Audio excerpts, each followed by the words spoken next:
നിങ്ങൾ ആരോടും പറയാതെ എൻ്റെ ഒരു ക്ലയൻറ്റ് ഞാൻ 2 മാസം കൊണ്ട് 50,000 ദിർഹംസ് ഉണ്ടാക്കി കൊടുത്തത്. എങ്ങനെ? നാട്ടിലെ 50,000 ദിർഹംസ് എത്രയാണെന്നറിയാം? ഇല്ല. 12 ലക്ഷം രൂപ. നാട്ടിലല്ലേ? വീട്ടിൽ 50,000 ദിർഹംസ് ഉണ്ടാക്കാൻ എത്ര ടൈം എടുക്കുന്നറിയാം? ഇല്ല. ഒരാൾ ഒരു കൊല്ലം ഉണ്ടാക്കുന്ന പൈസ ഞാൻ ഒരു ദിവസം കൊണ്ട് ഉണ്ടാക്കി കൊടുത്തത്. എങ്ങനെയാ പറഞ്ഞു? സംഭവം എന്ന് പറഞ്ഞാൽ നമ്മുടെ ശോഭ ഉണ്ടോ, നമുക്ക് ശോഭ നല്ലൊരു ഡെവലപ്പറാണ്, എല്ലാവർക്കും അറിയാം. പക്ഷെ അതേ ശോഭ തന്നെ ഒരു വലിയൊരു കമ്മ്യൂണിറ്റി ഉണ്ടാകുമ്പോൾ 10-80 ബിൽഡിങ്ങിൻ്റെ അകത്ത് ഒരു കൺസ്ട്രക്ഷൻ ലോഞ്ച് ചെയ്യാൻ പോകാം.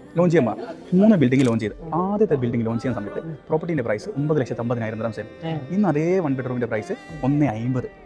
1,00,000 ദിർഹംസ് ലാഭം. അത് സെക്കൻഡ് തേർഡ് ബിൽഡിംഗ്. ഇനി അങ്ങോട്ടേക്ക് ലോഞ്ച് ചെയ്യാൻ പോകുന്ന പ്രൈസ് അങ്ങനെ 50,000 കൂടി ഈ ക്ലയന്റ് പ്രോപ്പർട്ടി മൊത്തം കമ്പ്യൂട്ടർ റെഡി ആകുമ്പോഴത്തേക്കും 1 മില്യന്റെ മേലെ അത് ഉണ്ടാക്കും.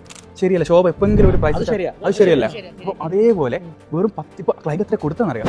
ആകെ ഇപ്പോൾ 1,00,000 ദിർഹംസ് മാത്രമേ ടോട്ടൽ ഒരു മാസം കൊണ്ട് കൊടുത്തിട്ടുള്ളൂ. ഇനി അടുത്ത ഒരു മാസം കഴിഞ്ഞിട്ടാണ് 1,00,000 ദിർഹംസ് കൊടുക്കേണ്ടത്.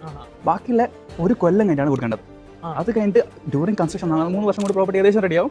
ഹാൻഡ് ഓവർ 4ാമത്തെ വർഷം ഹാൻഡ് ഓവർ ആവുന്ന സമയത്ത് ക്ലയന്റിന്റെ കയ്യിൽ നിന്ന് ആകെ 40% മാത്രമേ ഇറങ്ങുന്നുള്ളൂ. 4,00,000 ദിർഹംസ് മൂപ്പര് ഇറക്കുമ്പോൾ മൂപ്പര കയ്യിലേക്ക് വരാൻ പോകുന്നത് എത്രയാ അറിയാം? എത്രയാ ഏകദേശം നമുക്ക് പറയുന്നതാണെങ്കിൽ ഒരു 6,00,000 ദിർഹംസ്.